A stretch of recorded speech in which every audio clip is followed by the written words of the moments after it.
Yeah. Yeah. Right. So, markets.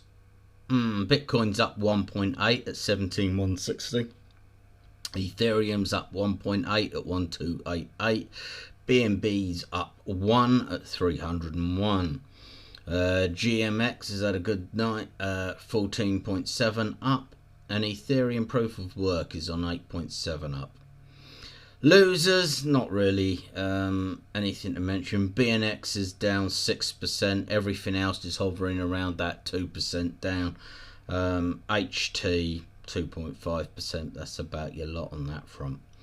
What do we expect to see from the markets? Well, much more of the same, really.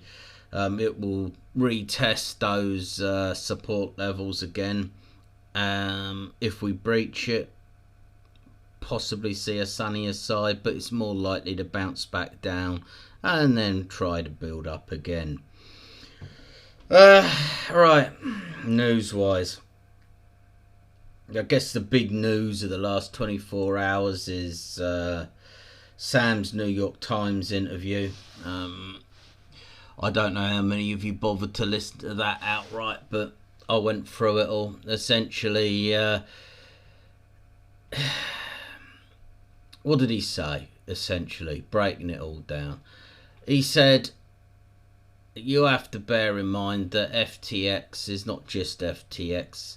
There's FTX Euro, FTX Singapore, FTX Japan, FTX States, FTX Global, FTX Australia, and so on and so forth. And every one of those has got a board of directors, blah, blah, blah. The long and short of it was, he said he fucked up. He took his eyes off the ball. And the money wasn't there like you thought it was. He still believes that FTX America is solvent. He believes, like all of the other ones were solvent. FTX Japan, he said, was definitely solvent. He can't see any reason that those people have not been paid the money they're owed. He did say that, you know, they wasted so much time on stupid regulation and trying to get this and that through and the fundamentals of reporting this, that and the other, that they took their eyes off the most important practice, which is, you know, what was owed to them and how much they owed, essentially. He denies obviously doing anything on purpose and just says it was a small clerical oversight, essentially speaking. It's all part of the fun though, I guess, isn't it? You know, and as we go down this whole, regulation bullshit, the Euro Central Bank has released a full report which basically flat out lied and misled people reading it from the offset. The most awful one, I think, was a headline where it said the majority of transactions were illegal. Yeah, when you actually looked in the report, there was no mention of any illegal transactions, and it come up with the fact that less than 0.15% of Bitcoin transactions could possibly be illegal activity. So, just shows you what crap they come up with. I mean, the other lies they come up with was the, damage in energy use, which I would like to point out is less than what banking uses.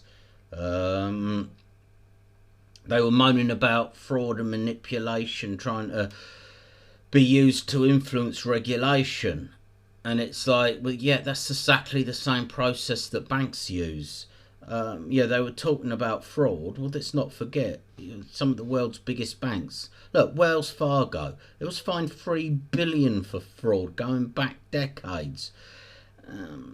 Over the rest of the banking sector, hundreds of millions have been paid out in fines, and that's this year alone.